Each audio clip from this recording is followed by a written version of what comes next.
हुई है, यकीनन हम इसकी हम हिमायत भी करते हैं सर। गुजारिश ये है कि ये एक पशीन का अगर देखा जाए तो ये जो हालात यहाँ से असगर तरीन ने और असफंदियार ख़ान ने जो पेश किए, इसी तरह मेरे हल्के में भी बहुत से रोडे में एक गिनवा देता हूँ। तहसील सरानान है, कटबाग से लेके हजरम तक, पता नहीं ये नाम भाइयों ने सुना होगा। वहाँ पे मेरे हल्के में बलोच भाई रहते हैं। आप यकीन करें स्पीकर साहब कि वहाँ पे रोड का नाम और निशान नहीं है। जब ये अभी मानसून की बारिशें हो रही थी तो वहाँ पे कुछ वीडियोस मेरे पास पड़े हुए हैं। इंशाअल्लाह अज़ीज़ कभी मौका मिला कमेटीज़ में मैं भाइयों के साथ शेयर करूँगा, वो देखने की काबिल नहीं है। आप यकीन करें वहाँ पे जो वहाँ के सिटीजन्स, वहाँ के लोग जो रहते हैं उस गांव से जिनका ताल्लुक है, वो लोग आज भी अपनी गाड़ियाँ ट्रैक्टर से खींच के रोड तक ले आते हैं। तो ये तो हाल है हमारा। CNW मिनिस्टर से मैं ये कहना चाहता हूँ, गुजारिश करना चाहता हूँ कि एक सर्वे किया जाए पशीन का बिलखुसूस। उसमें कुछ पुल्स मैंने आपसे गोश गुजार किया था कि कुछ पुल्स यहाँ पे क्रैक्स भी हो चुके हैं, और यहाँ पे जो पुल्स क्रैक्स हो चुके हैं उसका एक्सीडेंट, यानी मैं ये कहना चाहता हूँ कि जो पुल क्रैक्स हो चुके हैं उसकी लेबोरेटरी किया जाए। आया वो अपने हालत में है या खस्ता हालत में, अगर नहीं है तो उसको डिमोलिश करके, उसको डाइवर्ट करके, उसका नया डिज़ाइन बना के उसको न्यू जो पुल है उसको डिज़ाइन में ले आए और उसका कॉन्ट्रैक्ट करें ताकि वो एक्सीडेंट से लोग बचें। दूसरा जो हमारे डॉक्टर नवाज साहब ने बताया है, ये जो एरिया बता रहे हैं इसी तरह आपका चमन का भी यही हाल होगा। और यहाँ पे जो मरगा किब्ज़ई का डॉक्टर साहब ने जो बात की है, ये वो बदबख्त रोड है जो यहाँ पे मैं खुद गया हूँ। ये जो दानसर वगैरह से बरास्ता मरगा किब्ज़ई पे जाता है, उसका भी यही हाल है। जो रोड ये असगर खान ने निशानदेही की है या अजरम टू सरानान कटबाग है, तो लिहाजा आप से गुजारिश है कि इसको इस तरह करें सर कि इसकी एक सर्वे करें। आप अपनी चमन की सर्वे करवाएं, पशीन की सर्वे करवाएं। इस तरह करते ज़रूरी नहीं है कि हम PSDP का इंतज़ार करें, ज़रूरी नहीं है कि हमें वो स्कीम मिले फिर हम उस स्कीम को यूटिलाइज करके उसको पुल में या रोड में उसको दें। वो इतना ही फंड होता है, वो या तो रोड में चला जाता है या पुल्स में चला जाता है, उसमें और आवाम की खिदमत नहीं हो सकती। लिहाजा आपसे गुजारिश है सर कि आप रूलिंग दे या इसके ऊपर कमेटी बना दे। ये जो रोड्स हैं CNW, हमारे पास वेल एजुकेटेड ऐसे लोग एक्सचेंज हैं कि वो जाके सर्वे करके आपके पास ले आएंगे और हमारी जान छूट जाएगी सर।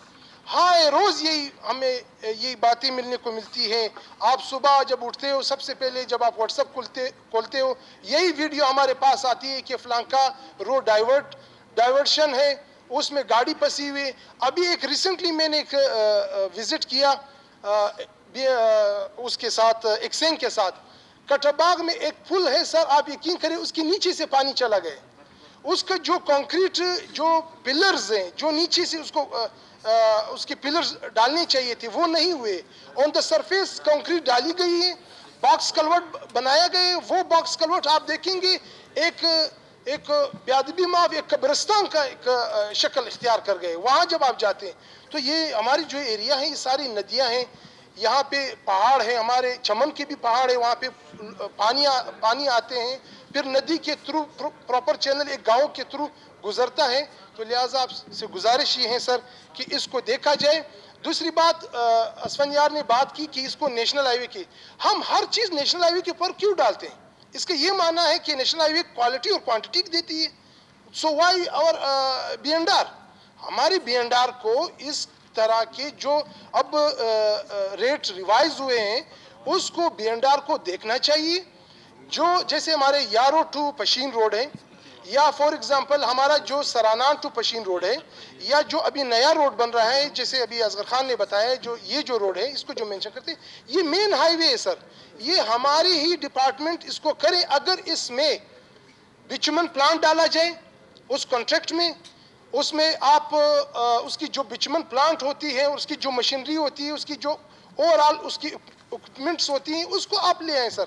یہی نیشنل ہائی وے اسی چیز سے بناتی ہے سر. وہ کنکریٹ پلانٹ، بیچ پلانٹ لگاتی ہیں. ہمارے ہاں وہی پرانا فور فادرز کے دور کے جو ہمارے ہوتے تھے، وہ مکسچر ہوتا تھا، اس میں لک ڈالا جاتا تھا and so on so four, اس پہ پھر ٹریکٹر میں ڈال کے اس کو موو کیا جاتا تھا. اس میں بھی ایک چیز ہے جناب اسپیکر، میں عرض یہ کرنا چاہتا ہوں، جب آپ بچمن کو ہیٹ اپ پہ لیتے ہیں تو اس کو جب آپ ٹریکٹر میں دیتے ہیں، اس کا ایک ٹائم لیمٹ ہوتا ہے. اس ٹائم لیمٹ کو وہ ٹریکٹر پہنچنا ہوتا ہے وہاں پہ اسپالٹ کرنے کے لیے. ہمارے ہاں اتنی دور دراز روڈز ہوتے ہیں، جب بچمن پہنچتے وہاں پہ پہنچ جاتا ہے، جب وہاں پہ اس کو لے آؤٹ کرتے ہیں یا اس کو ڈال دیتے ہیں روڈ پہ، تو وہ اس حالات میں نہیں ہوتا کہ وہ ایک دوسرے کے اوپر گرفت پکڑے. لہٰذا آپ سے گزارش یہ ہے کہ اس ڈپارٹمنٹ کو تھوڑا سا ایکٹیو کیا جائے اور اس کی لیبارٹری کو ایکٹیو کیا جائے. اصل چیز لیبارٹری ہے. لک ہم ایرانی استعمال کرتے ہیں، ہم پاکستان کی بات کرتے ہیں تو پاکستانی لک ڈال دیں. پاکستانی جو لک ہے، اس کی جو اسٹرینتھ ہے، وہ آپ یقین کریں، میں دعوے سے کہتا ہوں کہ پورے دنیا میں نہیں ہے. اس کو بین لگائیں، ایرانی لکس کو بین لگائیں، پاکستانی لک کے اوپر کام کریں. انشاءاللہ تعالی یہ میں گارنٹی دیتا ہوں کہ ایک روڈ انشاءاللہ العزیز سالوں سال چلے گی. تو آپ جناب سے گزارش ہے سر، آپ کا مہربانی، آپ کا شکریہ. اور دوسری بات، انٹرنیشنل لاء میں یہ جو کیٹائز روڈ پہ لگاتے ہیں، ہم تو یہ جو کیٹائز ہوتے ہیں یہ بڑے خطرناک ہوتے ہیں. میں نے پہلے اس میں بھی کہا تھا کہ سب سے میجر جو ایکسیڈنٹس ہوتے ہیں وہ اس کیٹائز کی وجہ سے ہوتے ہیں. تو ایک آرڈر پاس کریں کہ جس روڈ ہائی ویز میں ہوتے ہیں یہ کیٹائز بالکل ختم کر دے سر. یہ روڈ مارکنگ کر دے، روڈ لائنز لگائیں، وہ رات کو آپ کو ڈائریکشن بتائے گی. یہ جو کیٹائز ہوتے ہیں یہ خطرناک ہوتے ہیں، اس میں سٹیل کلز ہوتے ہیں. یہ ٹائر کو اسی ٹائم برسٹ کر کے وہ ایکسیڈنٹ کا شکل اختیار کر دیتے ہیں. بہت شکریہ sir. Thank you. Pleasure. Thank you.